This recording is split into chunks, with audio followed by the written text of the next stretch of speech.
السلام عليكم، ان شاء الله كامل تكونوا بخير. مرحبا بكم. وصفتنا لليوم ان شاء الله ميني برجر بعجينه قطنيه وخفيفه ويجيو بزاف هايلين. كما راكم تشوفوا يجيو بزاف هايلين ومقادير مضبوطه تخرج لكم كميه الله يبارك. وثاني نوري لكم طريقه تحضير الدجاج باش هكذايا كي تقليوه ما راحش يتقلص في الحجم ديالو. طريقه بزاف هايله وعلى بالي راح تعجبكم. هاد لي ميني برجر تقدروا ديروهم في مناسباتكم ولا افراحكم، وثاني تو جاي رمضان ان شاء الله توجدوهم على طاوله رمضان بزاف هايلين ويقطعوا لكم كميه الله يبارك. الوغ نبداو بسم الله في طريقه التحضير. اول حاجه هنايا نحضروا العجينه ديالنا. نحتاجو 500 غرام فرينه، مغرفه كبيره سكر، مغرفه كبيره خميره الخبز، مغرفه كبيره حليب غبره اللي هو لحظه، هنايا 5 غرام لا ليفور ولا ملعقه صغيره لا ليفور، الملح. نخلطهم شويه، نخلط هاد النواشف. المقادير مضبوطه راح نعاود نكتبها لكم اسفل في صندوق الوصف. من بعد هنايا نزيد عليهم 4 كاس تاع الزيت عادي، ونحاول نبسس كامل هذيك الفرينه. هنايا ما راح لي المقطع، عبالي لي كنت نصور ما صورتوش.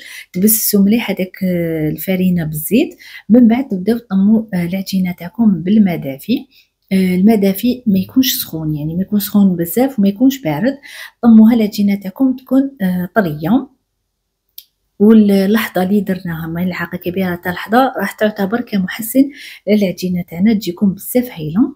هذا هو القوام تاع العجينه ديالنا، تكون تتلاصق شويه برك في اليد. وفي الاخر سلها مغرفه كبيره تاع الزبده، ونبدا ندخل في هذيك الزبده مع الاول كي راني نطفي لاباط ديالي راهي تتلاصق هنا، او ميم طون راني نعجن فيها وثاني راني نطم فيها. مع الاول كي تزيدوا هذيك المغرفه تاع الزبده راح تحسوا العجينه تاعكم كامل انحلت وتلصق لكم.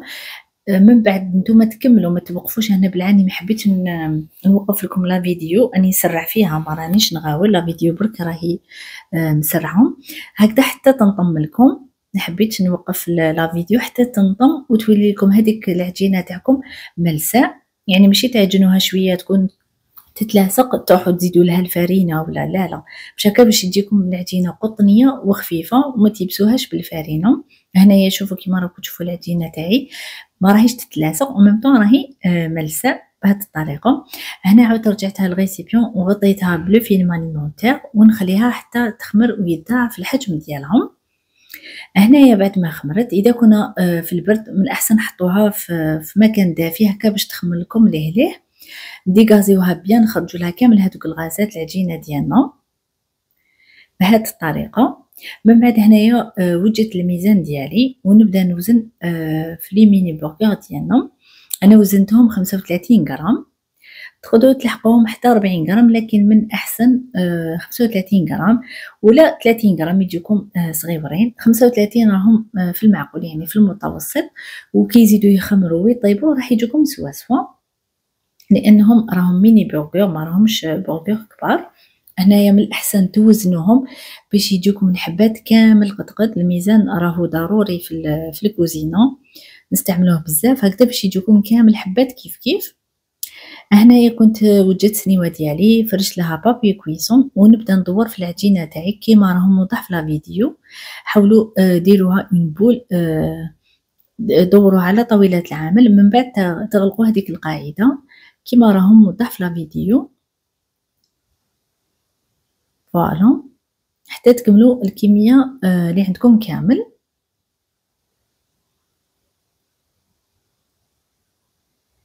بهذه الطريقه. والكميه اللي تحصلت عليها نورمالمون 25 حبه، يعني نص رطل تاع الفرينه تحصلنا على 25 حبه ميني برجر. نتوما تحبوا تنقصوا في المقادير تقسموا المقادير الى النصف ولا تضاعفوا المقادير باش تحصلوا على كميه اكبر.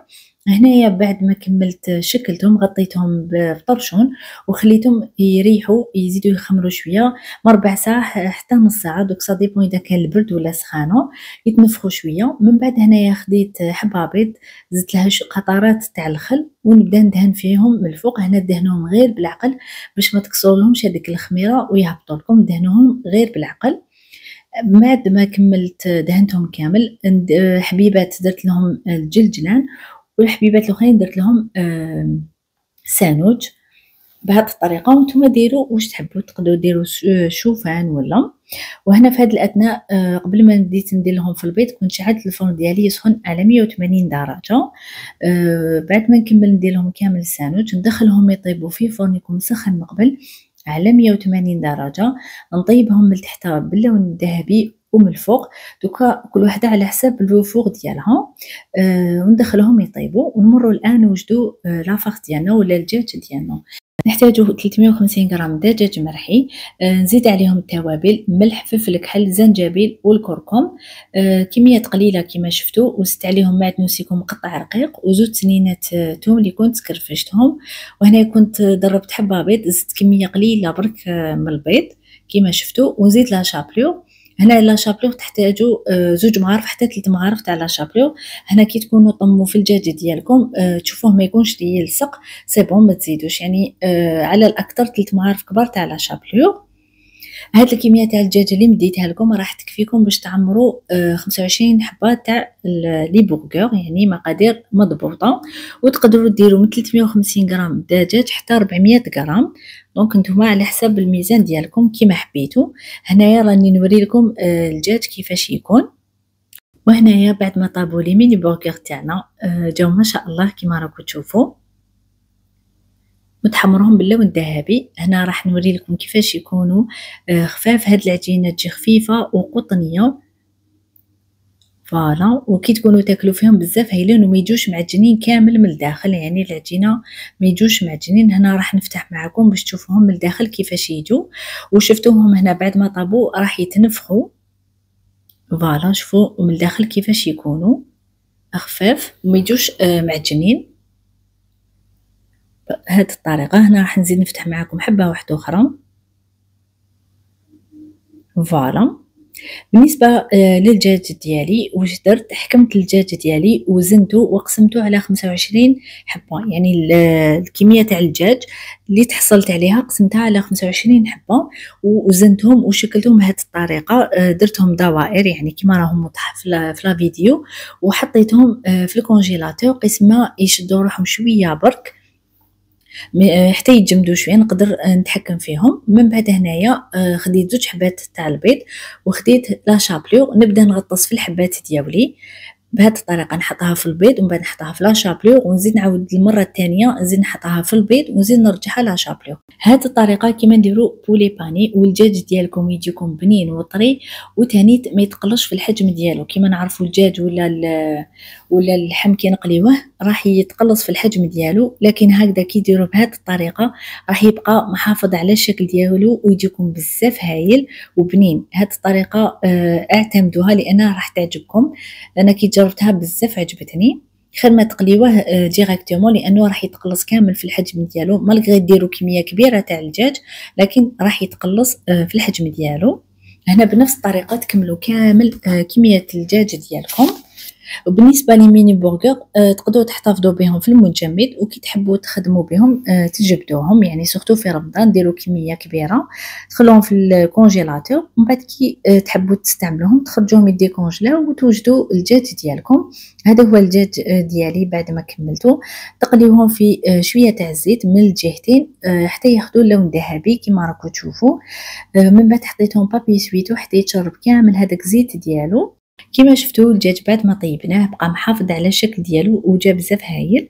وتانيت لي ميني برغر قسمتهم الى نصفين كما راكم تشوفوا، وكل وحده قابلوها مع اختها، يعني ما تخلطوش الحبات باش يجيكم الحبات كامل كيف كيف.